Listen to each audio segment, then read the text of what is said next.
অনেক টিম আছে ওইরকম প্র্যাকটিস করার অপরচুনিটি পায়, সেক্ষেত্রে আমরা এরকম একটা এনভায়রনমেন্টে একটা প্র্যাকটিস ম্যাচ খেলছি। তো আমাদের যেহেতু জয়লাভ করছি, খুবই ভালো শেপে থাকবো আমরা। সো এই দিক থেকে আমরা আসলে খুব লাকি। অন্যরা ওইরকম প্র্যাকটিস ম্যাচ যেহেতু পাইনি, বা আমরা যেই ফ্যাসিলিটিস খেলছি, সো আমাদের রোলটা, যার রোল যেখানে ছিল তাদের সেখানে বোলিং বা ব্যাটিং করানো হয়েছে। তো ওভারঅল মিলিয়ে আমাদের আর কি একটা ক্লিয়ার প্ল্যান থাকলো যে আমরা কখন কীভাবে কে কী করবে। এইচপিতে একটু রান আপ নিয়ে কাজ করা হয়েছে, আর লাইক যে কোচ ছিল তারেক আজিজ ভাই আর কলিমোর, তো তাদের সাথে একটু পেস বাড়ানো নিয়েও কাজ হয়েছে। সো আমার কাছে মনে হয়েছে যে আগের থেকে ফিটনেসটা আরও ভালো হয়েছে।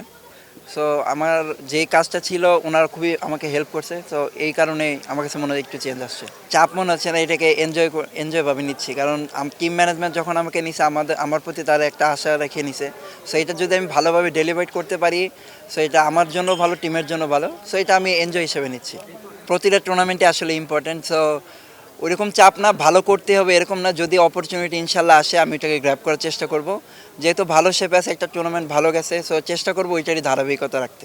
রংপুর অনেক বড় টিম, তো তার প্র্যাকটিস ম্যাচে যেহেতু আমরা হারাইতে পারছি, লাইক যখন মেইন ম্যাচে নামবো, সো একটা কনফিডেন্স থাকবে যে আমরা যেহেতু তাদের প্র্যাকটিস ম্যাচে হারাইতে পারছি, সো ইনশাল্লাহ মূল ম্যাচে আমরা পারবো। আলহামদুলিল্লাহ, খুবই ভালো টিম কম্বিনেশন, সিনিয়র থেকে জুনিয়র সবাই খুবই হেল্প করতেছে এবং সবাই সবার রোলটা জানে। সো আমার কাছে মনে হচ্ছে যে খুব ভালো একটা টিম কম্বিনেশন।